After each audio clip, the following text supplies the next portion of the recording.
Thanks for checking out the Brad and John Show podcast. This segment of the show is brought to you by John Combest's book, Stalking, Harassment, Internet Trolling, A Guide to Recovering and Rebuilding After Online Attacks. It's a great reference if you've ever been the unfortunate target of a social media attack. It's available on Amazon. Just search John Combest. That's C-O-M-B-E-S-T, John Combest, and the book will show up in your search results. Now it's time for another segment of the Brad and John Show. Can you handle it? Hey, it's me, Egbert, E-G-G-B-U-R-T. Check out my website at egbert.com. Now it's back to those two dudes who told me they would bring in big ratings. They better are their history. Here are Brad and John. Boy, we're knocking it down this morning with the women listeners. I'm telling you, by the way, this is the difference between John Combest and myself. My phone number is 314-280-8880. That is my real phone number. That is my cell phone number. You can text me right now. Matter of fact, if you don't believe me, you can call me right now. The phone will ring on the air, and you will hear it, and you will know that that truly is my phone number.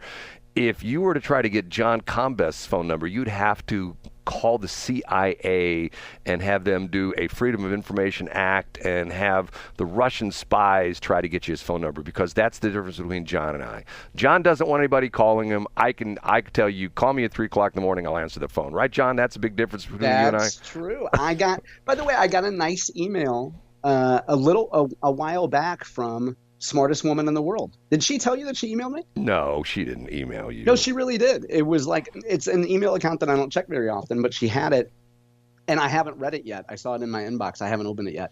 But It was very nice. I recognized her name, and I saw like the first couple words, and it looked like a very nice email. I haven't taken the time to read it yet, but I might get around to that sometime. What? And also, Brad, I have a copy of my book, my copy of The Rational Male, and I can't find the passage now. But for folks who are listening, who if they're looking for a great book on, when kind of cat ladies are going to call you misogynist or whatever, The Rational Male goes through the most frequent arguments that you'll hear from unfulfilled women. And number one is small PP. Number two is, who hurt you? And when they're using gynocentrism and the female imperative, it's like, have a little compassion, realize that they're unfulfilled, smile and nod, and just anticipate that kind of criticism. Okay, a little feedback here from our women listeners. Shelly Barr is upset because of the fact that I got bent out of shape about boob sweat. Which, once again, Shelly, I listened to the replay. No, Brad didn't capture the audio from the weekend. Never mind, I didn't hear the replay. Yeah. But I bet it was great. Right, okay. And one of our very astute listeners said, Warren Buffett's investment philosophy, not Peter Lynch. She is saying that Warren Buffett is the one that should invest in things that you... And I'm going to send you the line right now. Maybe Warren Buffett said it too, but Peter Lynch's thing was invest in what you know. Well, but Warren Buffett invests in things he likes because of the fact that he talks about that he drinks like 5 or 6 cans of Coca-Cola a day, and he's invested in Coca-Cola. He drinks... Yeah, right. Brad, that's a great point. Anyway... Back to reality. According to Wikipedia, Peter Lynch is a world-renowned investor, popularizing the, quote, buy what you know, unquote, investment strategy. So it looks like I was right, Brad. Fidelity Magellan Fund. What do you know? Maybe Warren Buffett said it one time, too. But yes, I was right. You're correct, Brad. I was correct. Peter Lynch. Peter Lynch was, and who's correct? John Combest. No. What was I missed what you said. Something just went right by me. Okay. Peter Lynch started the Magellan Fund. Magellan Fund. He created the, quote, buy what you know, unquote, investment strategy. Warren Buffett has a lot of really powerful quotes attributed to him, too. But I was correct, of course, that the Fidelity Magellan Fund by Peter Lynch, and Peter Lynch invented buy what you know. So, yes, the listener who's attempting to correct me is incorrect. Okay, let me go back to something I picked up on again, which I didn't fully explain. I started talking about Southwest Airlines. And the reason I brought that up is because Southwest Airlines is losing its culture because of the John Combests of the world. And do you know what I'm talking about in this respect? Yeah, a small-time retail investor who invests a few grand at a time can be compared to hedge funds who move billions of dollars in a day. Great point, Brad. No. My point is, what's happening is people are investing in businesses which are successful because they have a certain culture, they have a certain way they do business. And then the activist investors, and once again, to a certain extent, that's not necessarily you because you're not, moving billions of dollars around. But there is an activist investor who is going after Southwest Airlines and essentially saying, okay, you guys, you're doing everything wrong. I don't care this company's been a success for decades. It's all screwed up. He's behind, to a large degree, the seating controversy that they're going to change the seating policy. And also, he is essentially saying, and this is interesting, which you can't disagree with this fact, that most of the airlines are making their money off of the add-on stuff. They're nickel and diming you. If you bring a suitcase on, it's going to be X, and if you want to sit in this seat, it's going to be X, and you want to do this, you want a glass of wine, it's going to be X, that kind of stuff. And he essentially is pushing Southwest Airlines to essentially reinvent itself, and all the things that made it popular, he's essentially trying to get rid of all those things. Get what I'm saying with this?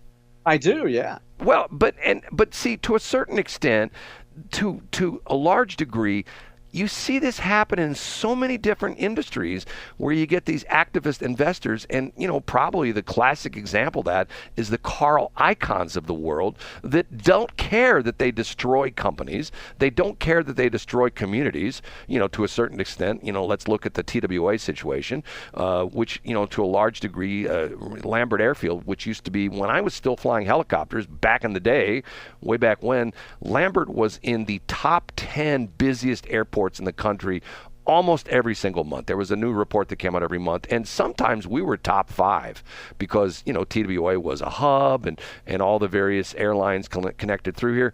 Now it's to the point where, and even to the point where, if you look at Southwest Airlines fares, like, for example, I used to do business in Oklahoma City. I used to be able to fly in Oklahoma City for under $99 round trip, okay? If you look at flying to Oklahoma City, and I just pull that out as an example, place I used to fly to Oklahoma City, I used to fly to Omaha, I used to fly to Chicago, okay? Southwest Airlines at one point in time say, we have a flight every hour to go into Chicago. Just show up at the airport every hour. We can get you into Chicago. And it was cheap, okay? It's gotten to the point where you have to mortgage your car to get to Chicago anymore. And to the point where, here, let me do this, okay? What do you think round trip airfare or just one way to Chicago would be? $159. I think you're low on that. Here, let me see if I can find SWA. Let me pull this up in a minute. But you get what I'm saying? I'm essentially saying that as investors take control of companies, they have a tendency to destroy some of those companies.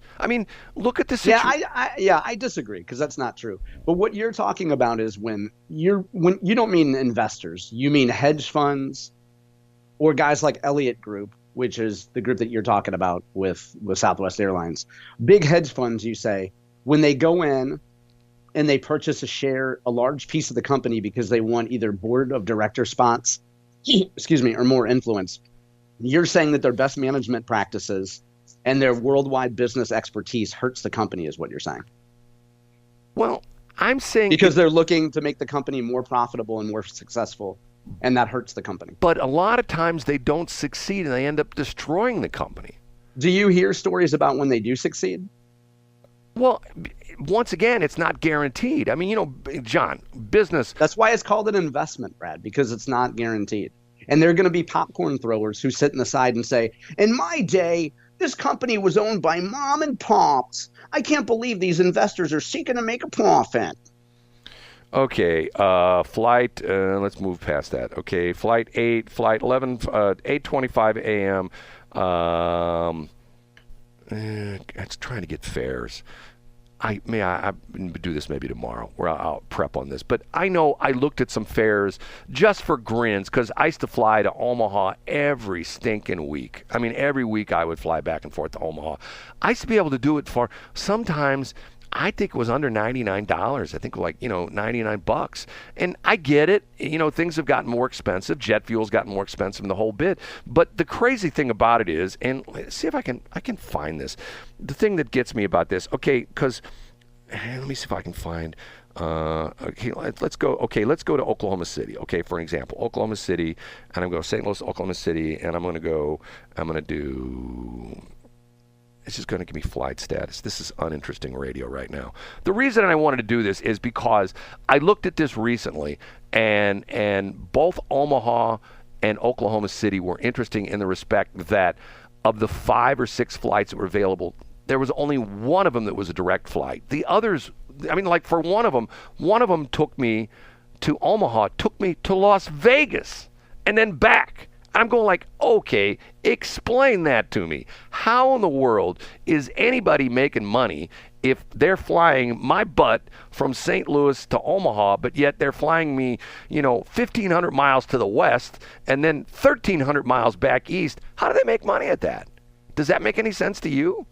Yeah. So is your complaint with that it's inconvenient for the traveler, or is your complaint that it doesn't seem profitable for the company? My complaint is the trip is 8 hours. I can drive it in 6. So why? Then you should drive it. Right? But doesn't that make more economic sense to do? The airline doesn't owe you anything.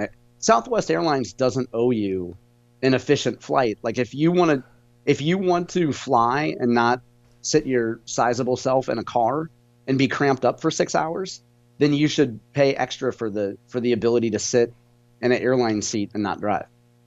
Yeah, but the point being is the reason we have airlines is that it's a faster form of transportation. That's true. It should be. At least it used to be, to the point where right. If you want to jump in your car and I mean, like I remember for a while there was a story, and this goes back like 20 years. For whatever crazy reason, it got super expensive to fly back and forth to Kansas City. And I remember there was a story about a bunch of law firms that had practice here in St. Louis and Kansas City, and it got to the point where they were just driving back and forth to Kansas City because it would take them less time to drive back and forth to Kansas City and less money than it would be. Because once again, St. Louis used to be this marvelous hub where you could go out to Lambert and you could fly here, there, and everywhere. You can't do that anymore. I mean, it's to the point where you look at if you can't get there in Southwest, you look at some of the other airlines, and not only that, then you're on the puddle jumpers. A lot of the other airlines, if you're flying Delta or United, you're not flying, those airlines anymore. You're flying their affiliates, which are essentially the RJs, the regional jets. You get what I'm saying on that? I do, yeah. I've spent some time on the old American Eagle flights. You know what I'm talking about, yeah. Right? But isn't that why we need a better airport, Brad? You're baiting me this morning, man. I'm telling you.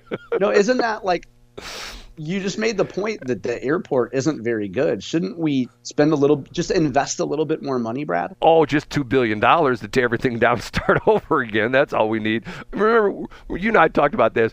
That PR flack that got on there that talked about it was like the Hoffmans talking about what they're going to do to Augusta. Oh my God, Augusta's just going to be, there's going to be people, millions of people are going to flock to Augusta. Guess what? I was through Augusta was it Sunday? I guess it was. I drove through Augusta on Sunday. You could have shot a cannon off in Augusta and not hit anybody. Now, once again, this is peak time for the wineries. The Hoffmans have killed Augusta, and you sent me that thing. And go ahead, Brad. I sent you an update on the Hoffmans, right? Well, you sent me that thing the other day. Why in the world did they buy Schnarr Hardware on Ladue Road in Ladue? What is that all about? Maybe they got a good deal on some nuts and bolts, Brad. I saw that press release and I thought to myself, okay, they're trumpeting the fact that they bought a small storefront in Ladue. I don't get it. One week they're buying the Twin Towers, which are the Pierre Leclerc building. The two buildings are side by side there on Forsyth in Clayton. 1 week they're buying those two buildings, and the next week they're buying Schnarr Hardware in Ladue. I'm going like, okay, it doesn't make any sense to me. I know. It would be like a crazy radio guy buying a domain a month. Boy, it's the same wisdom. Now, the great thing is, Brad, you mentioned Augusta.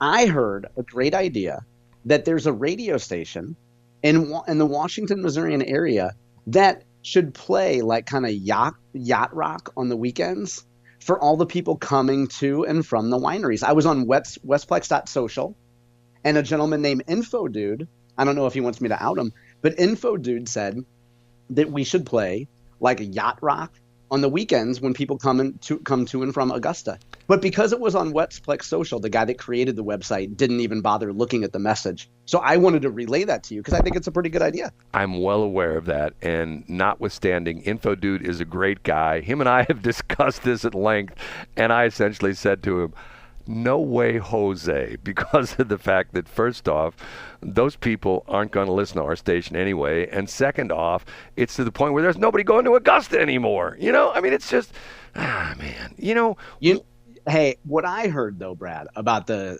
Ledoux thing and the Schnarr hardware that the Hoffmans bought, I heard that the number one criticism of successful businessmen is that they can only use a small screwdriver. That's what I heard. I bet his toolbox is really small. Hold on, Tabby. I'm going to Petco in 5 minutes. Just hold on. Yes, that sound is my ovaries drying up. Leave me alone. Boy, John's an equal opportunity insulter this morning, isn't he? No, we're not in the Sahara Desert. I just haven't been wet since 1978. Okay, I think we've had enough for today. John, I don't know sometimes. This was a great show. By the way, this is a good time to thank everyone, Brad. I know you don't pay attention to what we do on social media or all the work that goes into the show every day, but yesterday we had a tremendous response to segment A and all of our posts on social media. So thank you to everyone who follows us on social media. You can follow us on Instagram, YouTube. Red Circle now has some valuable descriptors of the show, so you can listen to us on YouTube after the show. Thank you to everyone. We don't say that enough, I don't think, Brad. Thank you to everyone who shares the show and who has constructive commentary. We appreciate it. I'm just going to leave it at that. Okay. See you guys tomorrow.